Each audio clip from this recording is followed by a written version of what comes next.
Hello mga viewers.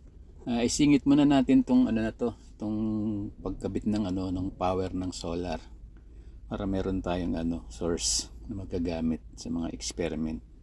Ito yung ikakabit natin sa taas. Ikakabit natin sa solar to.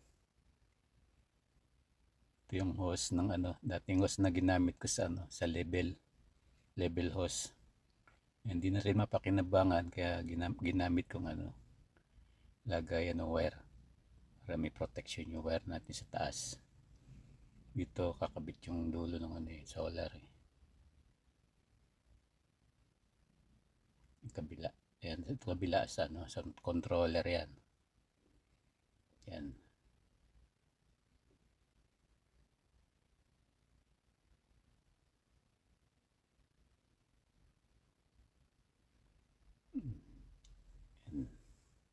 Dito kakabit sa positive, yung pinaka dulo niyan dito sa kabila na yan. Yan para pumarga yung battery.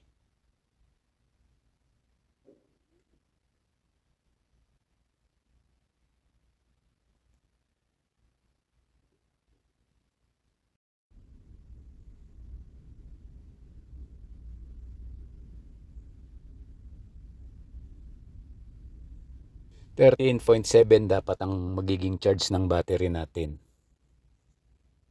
Kapag bumaba ng 10.7, magka-cut off yung natin, yung load. Tapos pag umakyat ng 12.6 volts, mag-o-on na naman yung power load natin. 9.7 volts ang actual voltage ng battery natin. Hindi pa pwede to gamitin. Maghihintay pa tayo. Siguro sa susunod na video na natin papakita kung okay tong battery natin. Kasi luma na to Testing lang muna.